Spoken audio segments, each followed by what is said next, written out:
从这个 sorry， 看这个售票处买了我们要去的地方的 ticket 之后，就会有这个 boy 带你去 ，OK 呀，然后我们就跟着他一起去，他会带着我们去我们要上车的地方，哇，服务一级棒。OK， 现在我就跟着他去，很冷啊，超冷的。OK， 从这边转左转右跟着他，哇，你看那些雪。哇，你看早晚积雪。是 underpass. Your meeting place is here. Oh, here. 8:20. We come up here. Okay, sure. Please, you stay here. Okay, stay here and Yes. wait for you. Yes. You will be coming back here Yes. 8:30. Okay, thank you. Okay， 他现在会继续去带别人，因为我们在这边集合，所以我们要在这边等一下。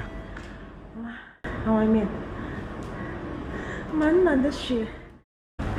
对，现在我们要跟着他去坐我们的巴士，然后出发喽。慢慢的德士。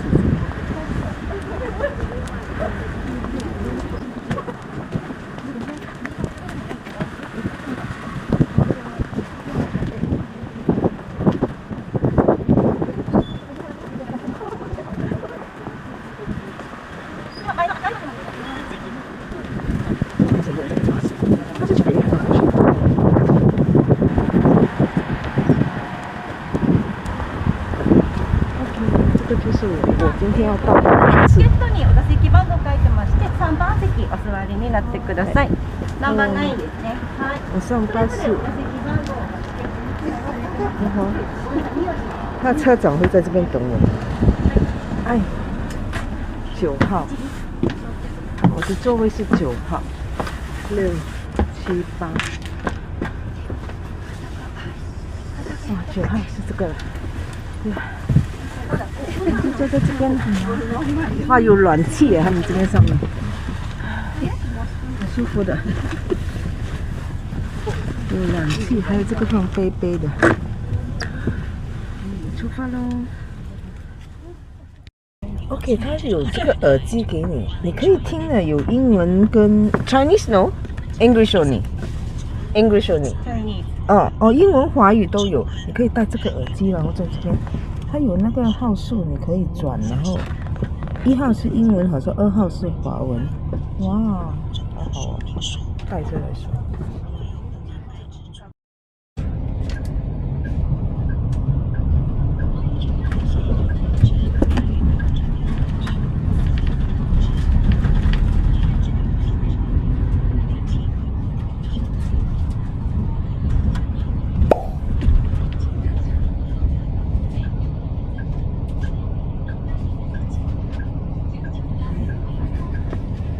今天我要去洞爷湖。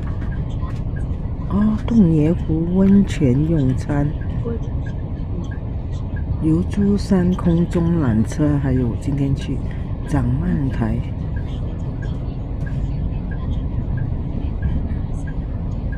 哇，洞爷湖塞路掌曼台，中山塔定山溪。哦，抵达终点的札幌车站。哦，10个钟头我们要去。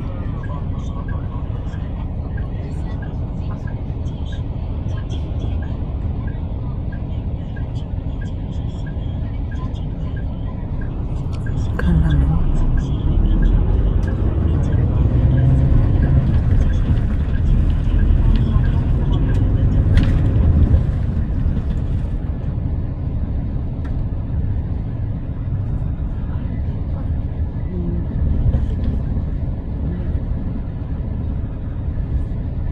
？10个小时的路程，札幌，我们要往北部去。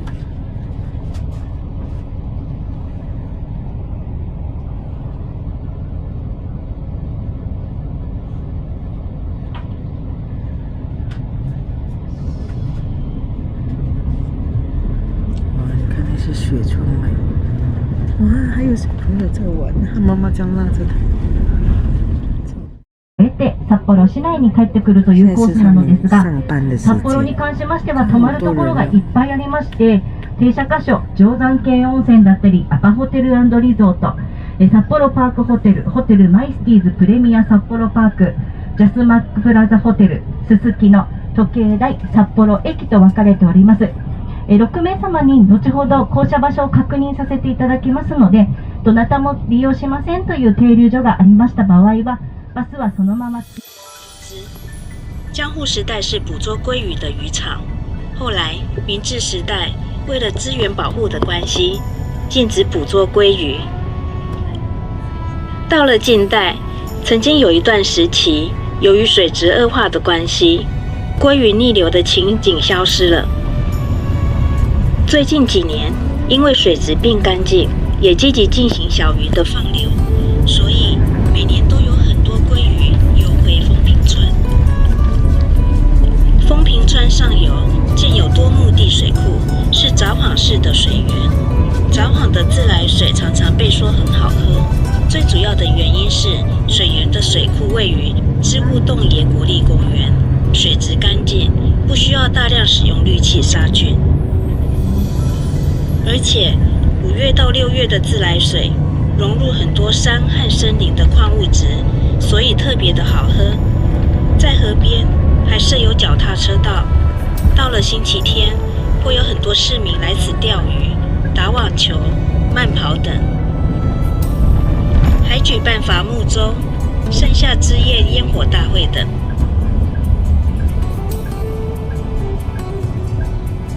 刚刚所提到的丰平川，最早住在札幌的大和民族，据说是这条丰平川渡船的船夫志村铁一和吉田茂八这2家7口人。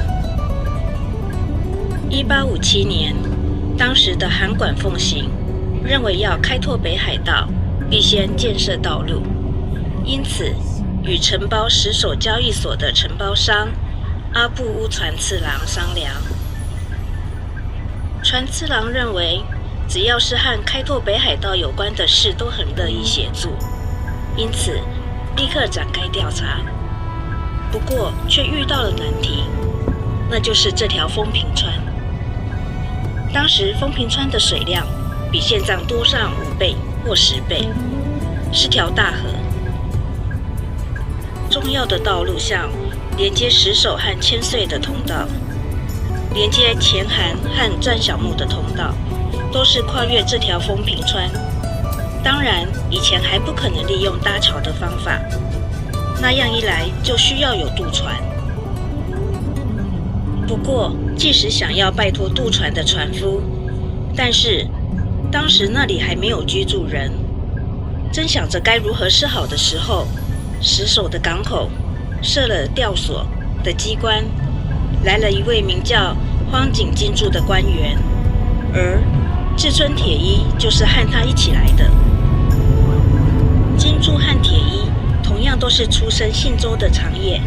某天，刚好铁一来拜访金柱的时候，金柱说虾夷地宽广无云，之后如果开垦的话，可以得到开垦的土地，河里的鲑鱼多到用手就可以捕捉得到。这些让人听了充满期待，而且雀跃不已。铁一听了之后，就非常想到虾夷地去看看。于是金柱就邀请了铁一。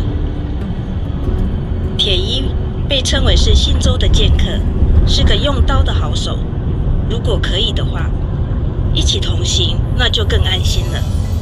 就这样，因为荒井金柱的关系，志村铁一来到了虾夷地，成为丰平川渡船的船夫。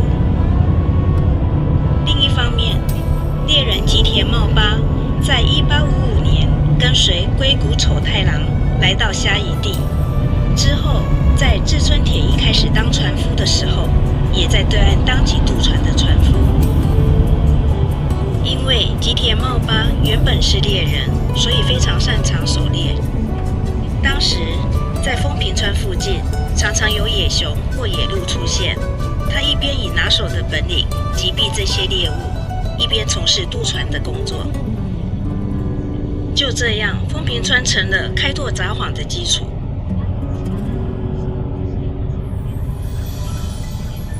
接下来，简单的为各位介绍札幌的四季。札幌的雪在3月下旬开始融化，在5月初盛开很像木兰的心仪花，接着是樱花、梅花、杜鹃花等同时盛开。布谷鸟的叫声也会在这时候出现。淡紫色和白色的紫丁香在5月下旬出现在札幌的大街小巷。到了6月，洋槐的香气会飘散在城市中。在札幌可以感受到赤野阳光的炎热夏天，只有从7月下旬到8月中旬的这一段很短暂的时间。在这个时期，周末会举行烟火大会，在大通公园会摆出很多户外啤酒屋等，就好像是舍不得短暂的夏天一般。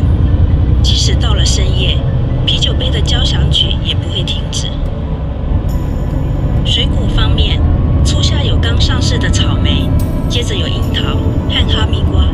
到了秋天，是苹果、葡萄还有玉米最好吃的时节。在9月到访时，近郊山脉的颜色也开始起了变化。到了10月下旬，所到山顶会降下初雪。进入了11月之后，早晚的气温会下降得更厉害，平地也会开始飘起雪花。之后，12月的严冬逼近，札幌被雪和冰的世界所包围。虽然屋外刮着冰冷的风，到处被冰雪所覆盖，但是因为家里都设有暖气设备，所以北海道的特征是室内很温暖。冬天越是漫长，寒冷越是严峻，人们等待春天的期望也就越深，但是之后得到的喜悦也会越大。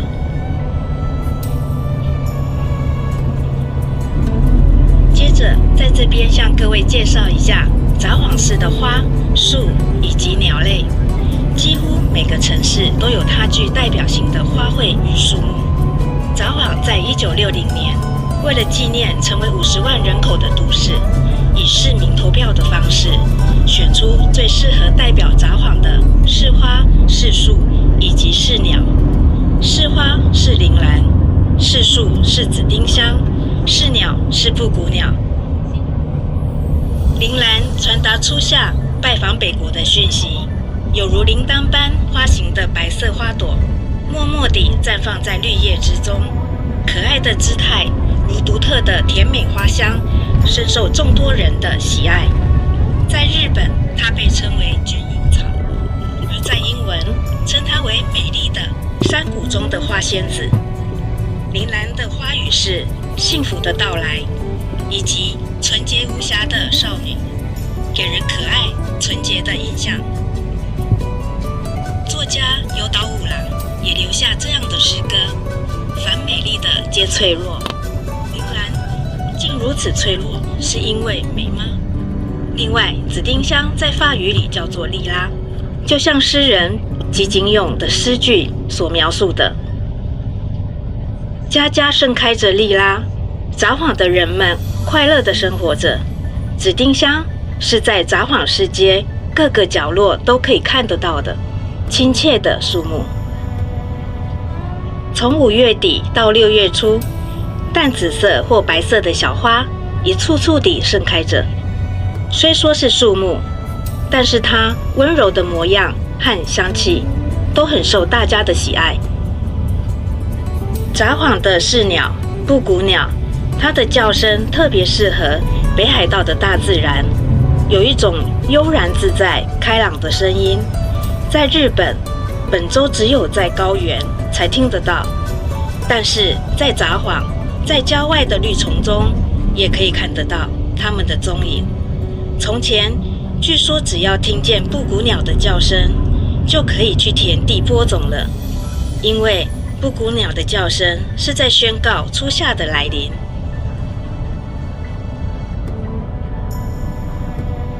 现在行驶的这条道路是北海道大动脉国道12号线，它连接札幌和旭川。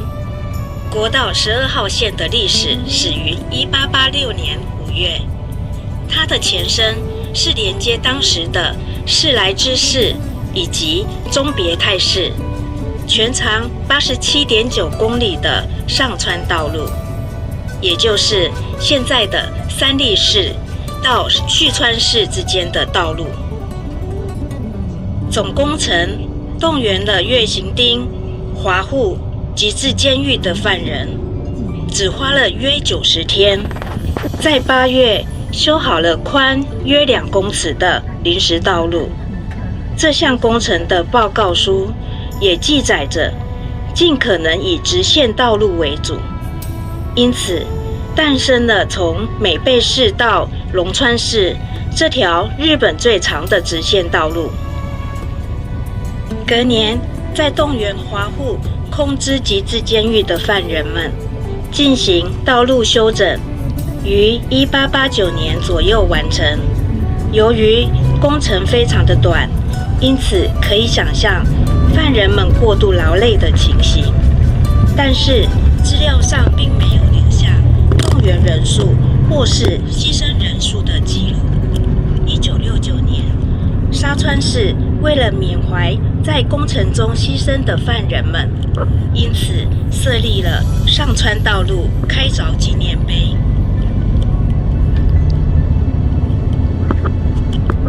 现在来谈谈札幌的开拓史吧。在过去，北海道还被认为是虾夷岛的时候，德川幕府派遣了虾夷地调查队，他们调查了北海道、千岛以及库页岛之后，做出治理虾夷地政府机关应该放在石手平原的报告。这大概是210年前的事。那时，札幌有爱奴族在河边盖小房子，过着捕捉溯溪而上的鲑鱼和鳟鱼，以及打猎的生活。大和民族开始在札幌定居，大约是150年前，也就是1857年。当时有丰平川的渡船船夫志村铁一，以及猎人吉田茂2个家庭，一共7人。不久之后，在1869年，当时的新政府考虑到北海道在开拓和防卫上的重要性，因此设置了开拓使，负责的岛义勇于是来到札幌。岛义勇带了130人，到达札幌的时候是12月。在严寒的大雪中，他们砍树、开辟道路，一间一间地盖起官舍、仓库以及旅馆。那时不分官员或是工匠，大家互相鼓励，努力打拼。可是这个城市建设过程几乎超乎预期的困难，而且仅仅3个月就花尽了1年份的开拓预算。岛义勇也因责任遭到免职。回到东京，岛义勇当上了秋田县令，也就是现在的知事工作。后来因为故乡的佐贺之乱而结束了悲剧性的一生。他的意念以及对北海道的梦想，由后任的岩村俊通所继承，成就了今天札幌的基础。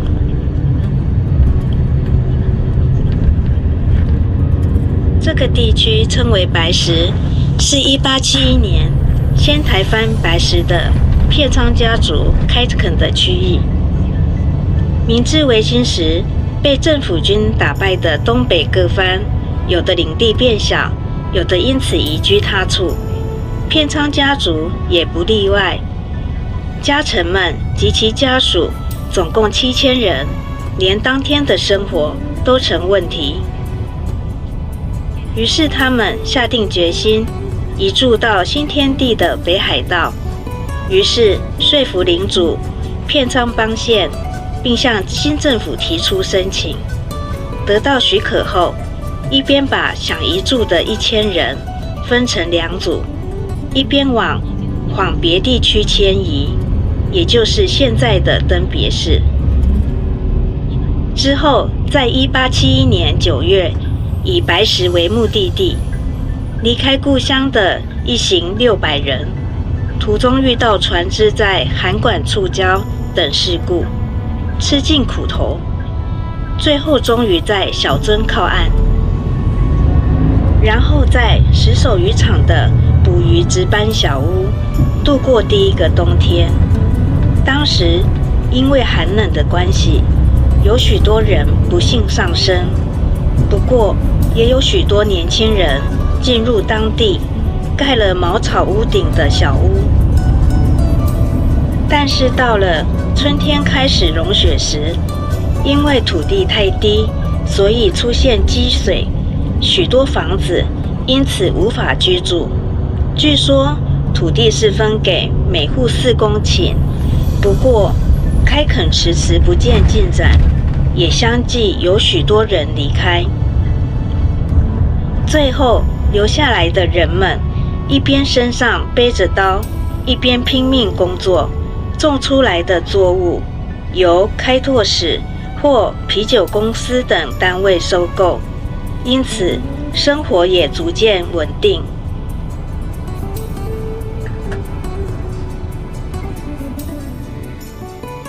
快到达目的地，谢谢您观看，明天见。